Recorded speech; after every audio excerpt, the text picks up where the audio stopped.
बोलिए श्री सदगुरुदेव की जय। सदगुरु श्री कबीर साहब जी मेरे हृदय मंदिर के आराध्य परम पूज्य सदगुरु श्री मान साहब जी, पूजा के योग सभी संत समाज, मैं चरण कमलों में सिर झुका की तरह बार बंदी करता हूँ। बोलिए श्री सदगुरुदेव की जय। सदगुरु श्री कबीर साहब जी का विचार बहुत सुंदर था, मन भी उनका बहुत सुंदर था। हृदय में किसी प्रकार की कोई कालमा नहीं थी। सबसे सत्य न्याय का उपदेश देते थे, धोखे में न फंसते थे न किसी को फंसाते थे। उनका धोखे में फंसाना या फंसना ये बिल्कुल नहीं था। और एक शुद्ध अखंड बाल ब्रह्मचारी संत थे, जो लोग दोहों को जोड़ करके जनता को भरमा रहे हैं, ये बहुत बड़ी भूल है। जो लोग कहते हैं कबीर साहब जी गृहस्थ थे, उनकी पत्नी थी, घर में रहते थे या कपड़े बुनते थे या फलाना काम करते, ये सारी बेकार की बातें हैं। सदगुरु श्री कबीर साहब जी बचपन से ही अखंड बाल ब्रह्मचारी संत थे और उन्होंने संसार की इस चहल पहल को देखा। जिसमें जान नहीं है उसकी पूजा हो रही है, जिसमें जान है उसको काटा जा रहा है,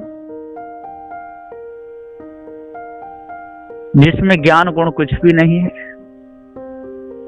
उनकी पूजा हो रही है संसार में। ये साहिब ने देखा, जिसकी पूजा कर रहे हैं वो कुछ कह नहीं रहा है, जिसके नाम के शंख बजा रहे हैं वो भी नहीं कुछ कह रहा है, जिसके नाम की माला फेर रहे हैं वो भी नहीं कुछ कह रहा है, जिसके नाम की माला फेरी जा रही है वो तो कुछ कहता ही नहीं, जिसके नाम के शंख बजाए जा रहे हैं वो भी कुछ नहीं कहता है। ये तमाशा देखा बंदिशो सदगुरु श्री कबीर साहब जी ने। और ये जिंदे लोग खाने पीने बोलने चलने उठने बैठने वाले और जड़ मूर्ति की पूजा कर रहे हैं, न वो टट्टी करती है, न पेशाब करती है, न कहीं आती है न जाती है, न सुख को बताती है न दुख को, उसकी पूजा कर रहे हैं। ये खेल देखा बंदिशो सदगुरु श्री कबीर साहब जी ने इस संसार में। वृक्षों की पूजा करते हुए लोगों को देखा, कोई केला की पूजा कर रहा है तो कोई बड़ के वृक्ष की पूजा कर रहा है, कोई नीम की पूजा कर रहा है, कोई तुलसी की पूजा कर रहा है। सारे के सारे इसी भाष में दौड़ रहे हैं। सदगुरु श्री कबीर साहब जी सत्य न्याय निर्णय का उपदेश देते हुए कहते हैं कि जब तक मनुष्य को अपने आप का ज्ञान नहीं होगा पूरा, तब तक ऐसा ही भटकता रहेगा, भटकाने वाले मिले। तो साहब ने ये सारा खेल देखा संसार में, उन्होंने पहचान लिया ये जीव अपने आप को भूल गया है, इसलिए अपने ऊपर किसी को मार रहा है, और इसलिए मार रहा है कि जगत दिख रहा है।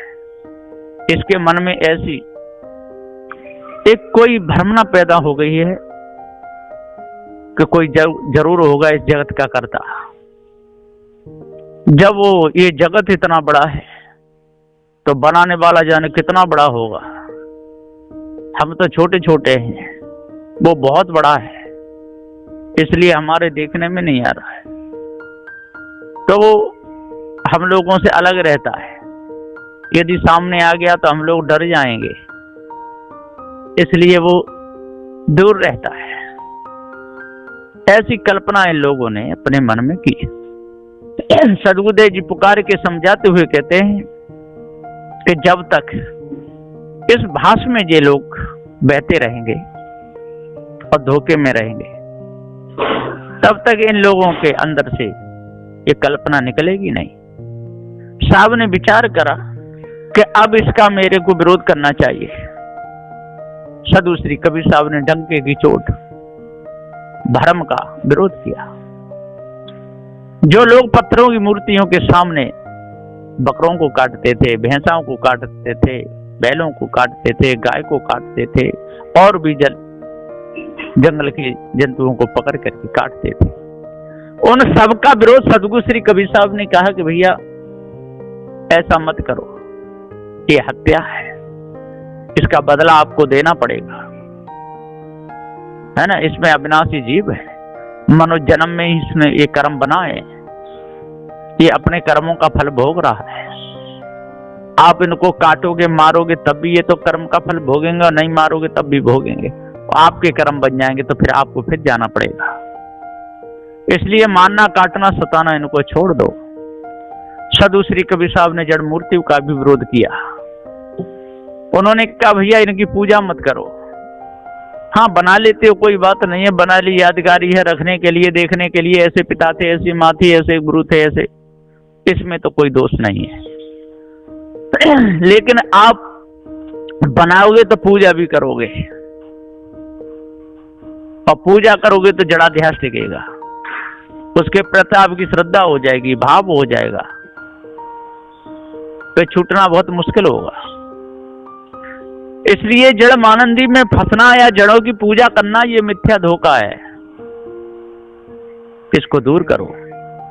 इनमें जीव नहीं है, इसमें प्राण नहीं पड़ सकते, कोई बाहरी ईश्वरी शक्ति भी नहीं है, आत्मा भी सर्वव्यापक है नहीं, वो धोखा है।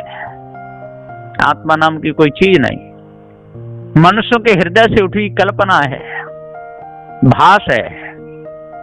इसी भास में भासक चेतन जीव अपने आप को भूल गया है, इसलिए धर जन्म गमाता है, बार बार माँ के गर्भ में जाता है, बार बार आता है, ये संसार की चहल पहल को देखता है, इसमें अपने आप को भूल जाता है। बड़े बड़े ज्ञानी ध्यानी बैठे हुए हैं, उनकी शरण में चला जाता है। बड़े बड़े सन्यासी, बड़े बड़े बैरागी, बड़े बड़े उदासी, बड़े बड़े मंडलीश्वर बैठे हुए हैं। वेदों का पाठ होता रहता है, गीता का पाठ होता रहता है, रामायण लोग पढ़ते रहते हैं, उनमें जैसी कल्पना लिखी है लोगों ने उसी को सत्य मान लेते हैं। तो सदगुरुदेव जी कहते हैं कि भैया आज अपने आप को देखो, जानो आपके बिना क्या हो रहा है। कोई भी कागज का निर्माण किसने किया? मनुष्यों ने किया। जितनी मशीनरियों का निर्माण किसने किया? मनुष्य ने किया। जितने ग्रंथ लिखे किसने लिखे? मनुष्य ने लिखे। इसी प्रकार से जो ईश ब्रह्म परमात्मा की कल्पना की किसने की? मनुष्य ने की। लेकिन अभी तक किसी ने देखा नहीं, किसी को मिला नहीं, केवल कल्पना है। और उस कल्पना के पीछे ऐसे दौड़ गए कि दोनों आंखें फूट गई, विवेक विचार रूपी आंखें फूट गई, कर्म जाल में फंसे ही रहे, जान ही नहीं पाए कौन सा कर्म शुभ है, कौन सा कर्म अशुभ है। वो तो यही समझते रहे कि हमको इसीलिए ही जन्म मिला है, भोगने सोने खाने के लिए। देखो एक तरफ स्त्री बनाई है परमात्मा ने, भगवान ने, एक तरफ पुरुष बनाया है। देखो उसकी इंद्री दूसरे प्रकार की है, हमारी इंद्री दूसरे प्रकार की है, ये मेल मिलाया है। इस प्रकार से वो यही समझ रहे थे ये हमारा धर्म है, जिसे भोगों में फंसना, बच्चे पैदा करना, ब्याह शादी करना, इसी में अपना जीवन यापन करते रहना। कोई आवे तो उसका सत्कार करना, हम किसी के जहाँ जाएं तो हमारा सत्कार हो। इसी में पूरा समय इन लोगों का चला जाता है, ये सोचते रहते हैं आज हमारे यहाँ 50 रिश्तेदार आएंगे, आज हमारे यहाँ 100 रिश्तेदार आएंगे, उनके लिए क्या लाना चाहिए, किसी प्रकार से दुखी नहीं हो पाए। उनके लिए अंडा लाते हैं, उनके लिए मांस लाते हैं, उनके लिए खो, उनके लिए आंगन सजाते हैं, फूल पत्तियों से सजाते हैं, ऊपर बहुत अच्छे अच्छे पांडा लगाते हैं, फूलों के पर्दा लाते हैं, बड़े बड़े मंच सजाए जाते हैं, वहां पर पशु कटाए जाते हैं, काटे जाते हैं, उनका मांस पकाया जाता है ना। उनका स्वागत किया जाता है, किसी का अंडे से, किसी का मुर्गा से, किसी का बतख से, किसी का भैंसा से, किसी का बैल से स्वागत करते, किसी का मछली से। कैसे कैसे लोग हैं। सदगुरुदेव जी पुकार के समझाते हुए कहते हैं कि जब इन लोगों की ऐसी हालत बनी रहेगी तो पशुओं में कोई अंतर नहीं। अब मेरे को विरोध करना चाहिए, साधु श्री कबीर साहब ने ये मांसाहार का विरोध किया। साधु श्री कबीर साहब ने इस ब्रह्म परमात्मा का विरोध किया। साधु श्री इस कबीर साहब जी ने अल्लाह खुदा ताला का विरोध किया। साधु श्री कबीर साहब ने 4 वेद 6 7 18 प्राणों की जितनी भी कल्पना है और जो झूठ धोखा है, इस धोखे का बिल्कुल विरोध किया। सदगुरुदेव ने कहा भैया इस धोखे में मत फंसो, इस भूल में मत फंसो। जब तक इस भूल में भूले रहोगे, इस भूल में फंसे रहोगे, धोखे में अपने जीवन को निकालते रहोगे, और तब तक आप पशु ही रहोगे, आप मनुष्य नहीं बन सकते।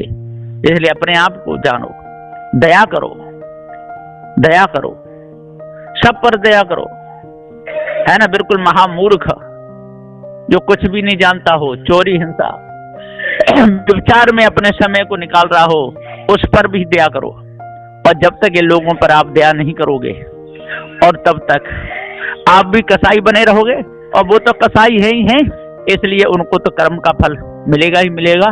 और यदि आपने दया नहीं करी तो आपको भी कर्म का फल भोगना ही पड़ेगा। इसलिए आज इस संसार में जितने भी लोग हैं, साधु श्री कबीर साहब जी के ज्ञान को नहीं समझ पा रहे, है ना। साधु श्री कबीर साहब को ही नहीं समझ पा रहे। धोखे में उनका सारा समय जा रहा है, जीवन बीता जा रहा है ना। कोई काशी जाते हैं, कोई मथुरा जाते हैं, कोई वृंदावन जाते हैं, कहीं भी जाते हैं, जाने आने में कोई दोष नहीं है। और किसी महापुरुष की कोई मूर्ति है तो उसको भी देखने में कोई दोष नहीं है, मंदिर में जाने कोई दोष नहीं है। लेकिन दोष कहाँ बन जाता है कि जिंदा होकर के मुर्दाओं की पूजा करने लगते हैं, और जिंदा होकर के उनको धोने लगते हैं, वहां पर फूल पत्ती चढ़ाने लगते हैं, उसकी आरती पूजा वंदना करने लगते हैं। ये दोष है। अरे आपके जिंदे गुरु हैं जो बैठे हुए हैं, वर्तमान में उपदेश सुनाते हैं, आपको कुछ देते हैं और आपके जीवन को निहाल करते हैं। सत्य विचारशील, दया धैर्य विवेक वैराग गुरु भक्ति में आपको ढालते हैं। ऐसे संत गुरुजनों की आरती करनी चाहिए, उनकी वंदना करनी चाहिए। उनकी वंदना करने से, उनकी आरती करने से, उनकी पूजा करने से आप लोगों को लाभ मिलेगा, आप लोगों की हानि नहीं होगी, आप लोगों को एकदम खुशी बढ़ेगी, आपका हृदय निर्मल हो जाएगा। चोरी हिंसा व्यभिचार ये सब छूट जाएगा, ईर्ष्या क्रोध मान छल छूट जाएगा, गाली निंदा झूठ छूट जाएगा, ये पत्थरों की पूजा छूट जाएगी। इस ब्रह्म परमात्मा जो नकली पूजा है, जो नास्तिक लोगों ने धुंध मचाया है, ये नास्तिकता आपके अंदर से निकल जाएगी। इसलिए सदगुरुदेव जी कहते हैं कि भाइयों आज अपने आप को जानो, भ्रम भूल कल्पना को मिटाओ और नास्तिकता को बिल्कुल अलग करो। आप शुद्ध रूप में आस्तिक बनो और चेतन पूजा करो, फिर देखिए कालमा सारी की सारी निकल जाएगी और शुद्ध रूप में आप मनुष्य हो जाओगे। बोलिए श्री सदगुरुदेव की जय।